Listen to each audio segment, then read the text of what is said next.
Welcome to Chapter by Chapter. I'm your host, Brian Thomas Kropp. I almost forgot my name there for a second. I believe that stories have a tremendous power for good, and so I write them, and I enjoy sharing them with you. And if you're new to the podcast, I read a chapter from a story that I wrote, and then talk about it kind of like behind-the-scenes commentary on the other side of that, kind of revealing how the book or the chapter was written, some of the stuff going on in my head, either Easter eggs that I brought in from my past or just insecurities that I'd like to lay out on a table in full view of everybody. But that's kind of how the show rolls. We have been in a book called Shell Game, which is a sequel, but a self-contained sequel for a series of books that I'm currently writing called The Pearl Saga. So book one is called Showdown in the Yukon, and you can pick up a copy of that wherever Amazon sells books. And then this is book two for that. Where we are in the story, this is going to be chapter 11. So still fairly early in things. And our hero, his name is Evan Gold. He's a private detective, and he's got a lot of hard things going on. His marriage is going south, and he has a week to kind of turn that around. It's a deal that he made with his wife. His partner recently was shot and killed while on duty, and he's got the client who hired him, the now dead partner, is kind of playing games, and so he's got to figure out who killed his partner, and he suspects that this gal named Molly Brandt, who has now changed her name to Wolf, that she knows stuff, and she's a link because just stuff that she knows and stuff that she said. So we've got to figure out stuff from her, and his business is failing. He's just in a really bad way. He did come across in a trip to a flea market. He came across a pearl pendant, and he doesn't know this yet, but he suspects that people are very interested in that pearl pendant. So he doesn't know what to do with that. He's trying to keep it under wraps. And in this chapter, we discover a little bit more about what's going on with that pearl. So we will get to chapter 11 in Shell Game right after we hear from this week's sponsors. Chapter 11. Evan turns south on Commercial toward the new residence of Molly Brandt, or Wolf. He hoped she could keep this new name long enough for them to meet again. As he made his way through the foggy streets, he attempted to assemble the odd-shaped pieces of the past 24 hours. The picture was missing more than a few pieces, and none of the existing pieces seemed connected. Though he walked in fog, it was at least clear that his current client possibly held the missing links. She, however, was behaving like every client that graced his office, it seemed. Molly Brandt was just one person in a long line of clients who refused to shoot straight with him. His client's lack of trust in him seemed as reasonable as the dog who snaps at the veterinarian working to heal it. He knew it was often hard for his clients to know who to trust, especially in the kinds of circumstances that brought them to his door, yet he also knew it didn't have to be as painful as it often was. Evan's hands reminded him that the September air was a bit too chilled for their taste, so he shoved them in his pockets. There, his fingers felt something hard and round. They tried to communicate with his mind to identify the object and why it was there. Then it connected. The pearl. The pendant. After all the comings and goings of last night, he'd forgotten he put it there. Evan's mind quickly retraced the strange events of the man at the office door. Then his mind drifted again to giving the pendant as a gift to Catherine. He had burned one day already in his deal with her, and any offerings of love and reconciliation couldn't hurt the cause. Evan continued to roll the pearl in his fingers as he walked. As he walked, he thought of Catherine and if there was any hope for them. The feel of the orb felt good in his hand, soothing, comforting. The fumbling action of his fingers unearthed memories Evan had of his grandfather. The man used to swing on the front porch of his house and tell tall tales as Evan played with toys on the steps. All the while his grandfather rolled a loop of maybe a dozen wooden beads through his fingers. His worry beads, he used to call them. Suddenly, the pearl became warm to his touch, and Evan's fingers seemed to lock onto the sphere. His mind filled quickly with a succession of images. It again was a review from the previous night's events, but the visions were from angles he didn't remember. It was like watching a picture at the bijou, but whoever edited it was confused or medicated. He saw his office. It was night, and a man was inside looking, searching for something. The man spread the neat stacks of paper on Evan's desk all over the place. Evan couldn't tell what the man looked like. Everything was in silhouette against the office window. The man opened drawers and found the desk safe, but had no success in prying it open.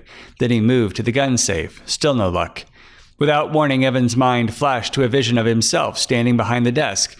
It was like he was outside himself.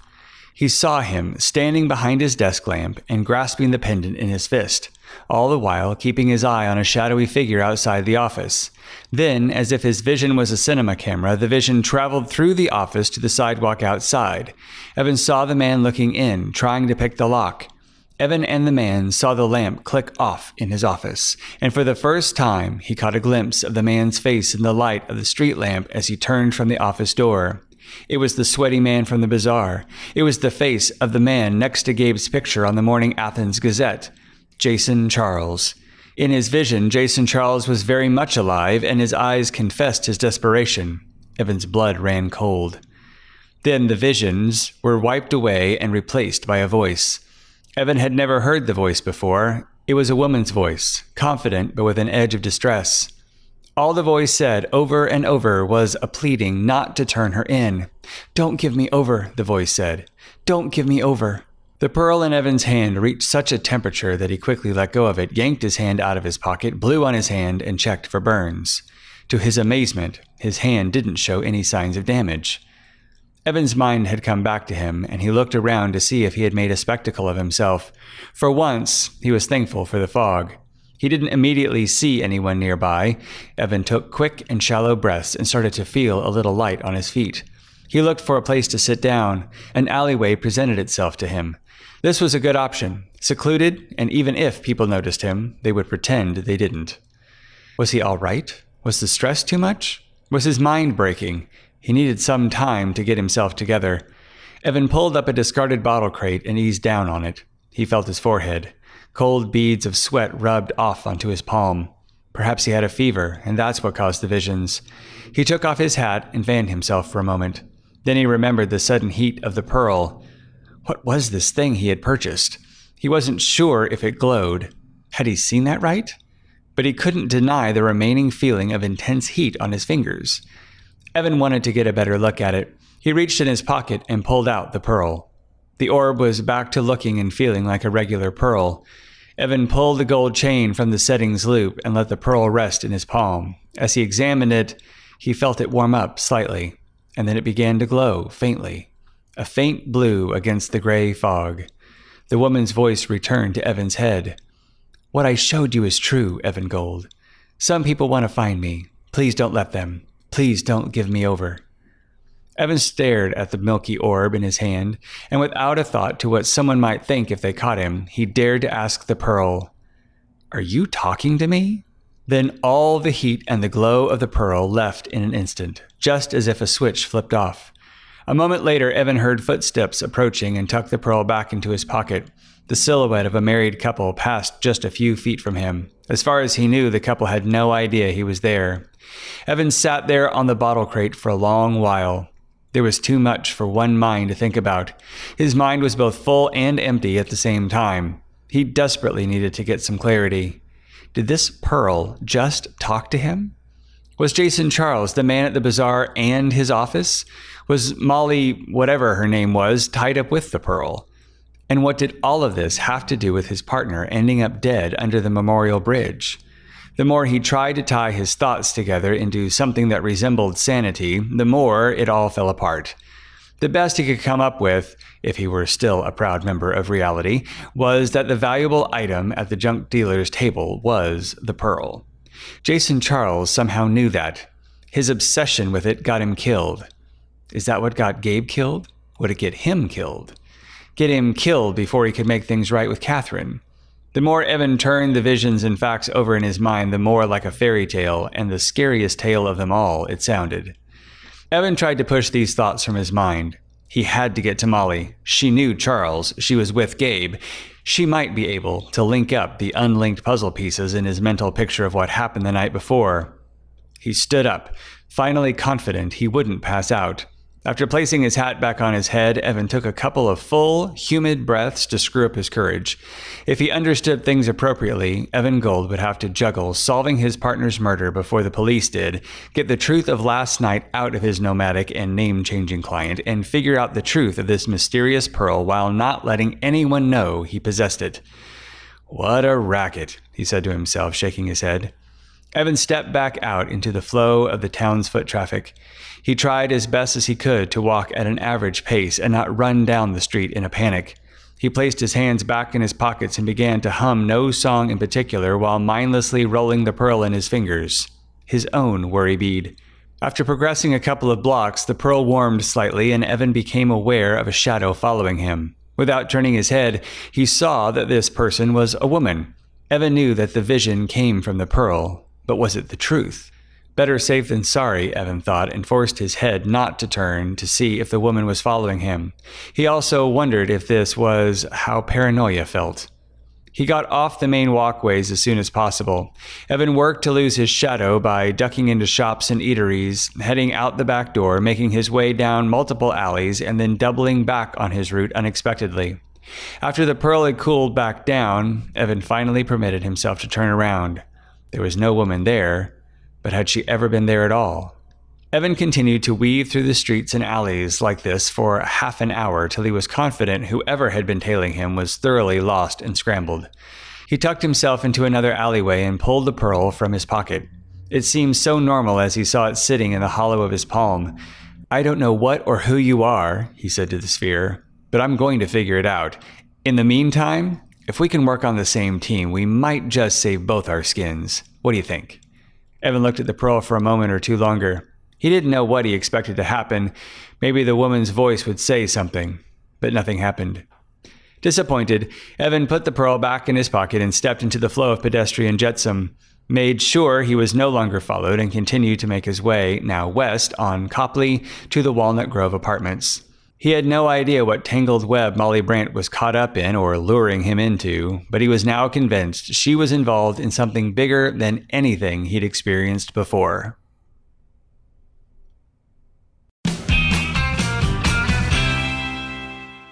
So I'm not exactly always sure how to best pace a book.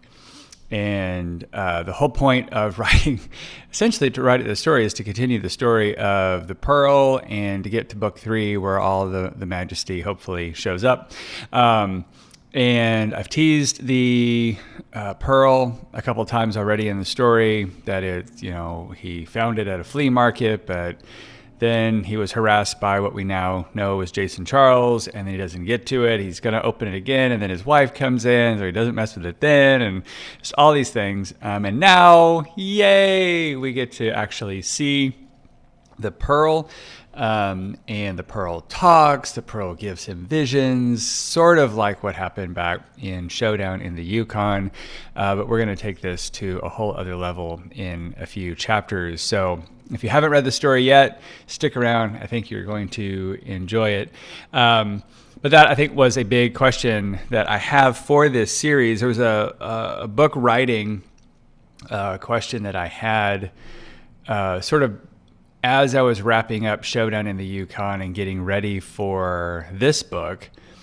I didn't know how to write a series, and I had seen something or read something how, like, if you take the Harry Potter series, every book has its own story.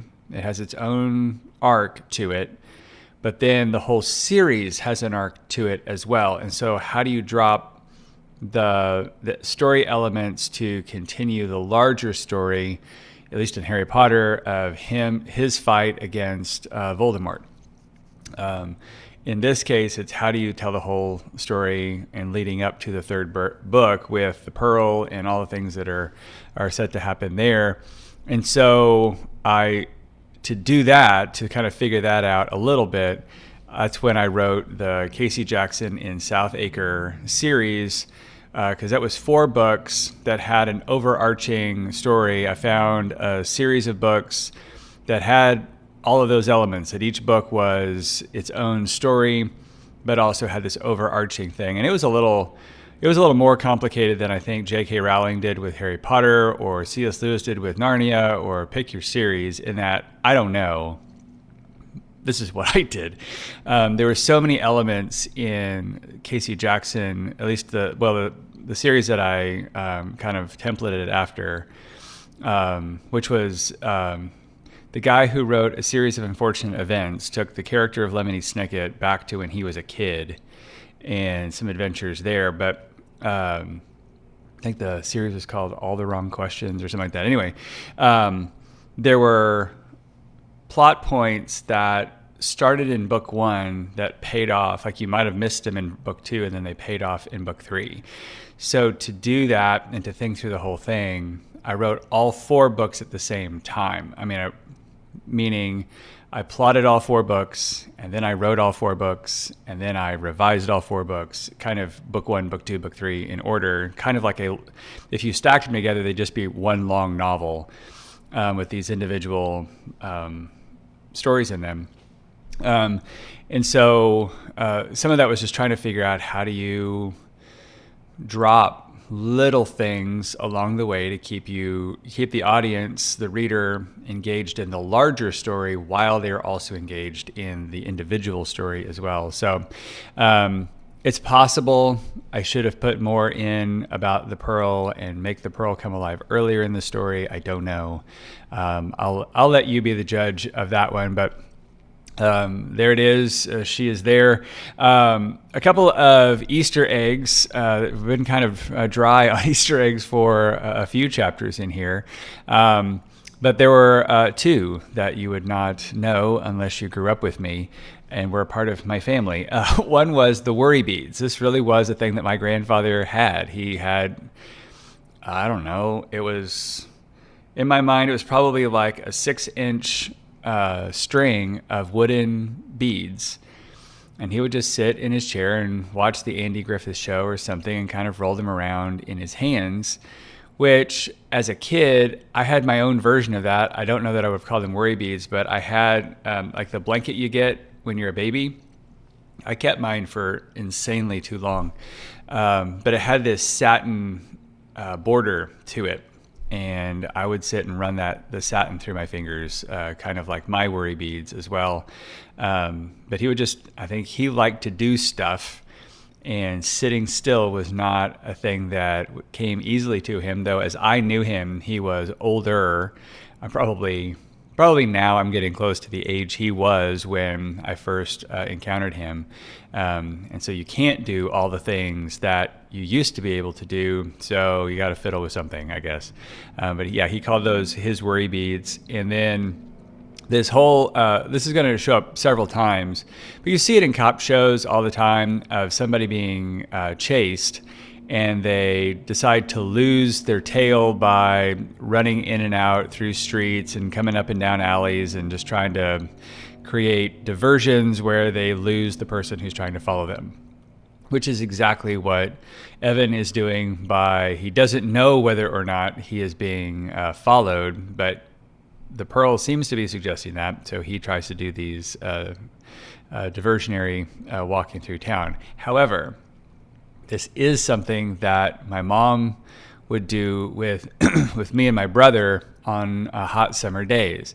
The way Emporia is constructed, or at least the Emporia in my mind from my past is constructed, there are kind of 2 Emporias. Possibly there's 3, but we'll just say there's 2. There's Old Emporia and New Emporia, and there's these 2 rivers of the Cottonwood River and the Neosho River. And the old town kind of sits sort of where these 2 rivers meet, and then the old town expands west into some more open land. And most of what takes place in this story would take place in what I would call Old Emporium. It's laid out like a grid, and it's got a lot of old shops and that kind of stuff. And we had a house not far from the old downtown of Emporia. And so on a hot summer day in Kansas, very humid, at least for the plains, it's humid. I have a wife from Florida, and she calls the plains very dry. So if you're from Arizona, Kansas is miserably humid. But she would have a bunch of errands to do, and we would walk everywhere because everything was within walking distance of the house. Everything within downtown was within walking distance of each other because Emporia is not that big. And so we would walk everywhere, but we didn't want to die and sweat to death. So my mom kind of worked out this system where we could go into a store that had air conditioning, hang out there for a little bit, and then walk through other buildings that also had air conditioning. So we're only out in the heat the minimal amount of time. And she just kind of had this way of darting in and out of stores. Or my dad worked at the university, and if we needed to run up there for something, because she was also taking classes, we could just dart in and out of buildings. And I got to see all kinds of cool stuff at the university that I probably wouldn't have normally. Just because we were trying to stay out of the heat. So that is the memory that I'm trying to elicit as Evan Gold is trying to dart through town. Is I really, really enjoyed those kind of adventures of darting through buildings. To come back to the pacing of the Pearl introduction, I think the one question I have that you might be able to help with as far as like future books and how to pace stuff is, I know that novels are different than movies, and there's a lot in movies that is just plot, plot, plot, plot. You just got to keep the story moving at all costs, and taking diversionary subplots is not that common. So this seems like in chapter 10, Evan leaves the office to go find Molly Brandt, who's now changed her last name to Wolf. And then this whole chapter, excuse me, is a pause on that because he runs into, like, he has this encounter with the Pearl. And that somehow seemed like, chapter 12 is going to be, and he arrives at Molly Wolf Brandt's apartment, and they continue on. So this just seems like a giant pause. So I don't know if a chapter like this is a distraction, a pause, an annoying speed bump. I don't know. So you can let me know in all the places what you think about that. Along those lines, if you are enjoying this podcast, I would encourage you, I would appreciate it if you'd leave a rating and review wherever you are listening to this. Your rating, your comment helps get this podcast into the feeds of other people. And if you're enjoying it, one way to share it is to leave a review. If you are not a part of the reader group, then swing over to brianthomascrop.com. I would enjoy getting to know you just a little bit better. And you can find out more about that over there at the website. You can also leave a review for Shell Game itself. If you have read it, you can read it for nothing over at my website. But if you have read it and want to leave a review over at Amazon, that would also help other people find the book as well. So that's it for chapter 11. We've met the Pearl. Evan doesn't know what to do with that. It's kind of messed with his worldview just a little bit, and we will come back to that in a few chapters. But between now and then, I hope you have a great week, and we'll see you back here next time.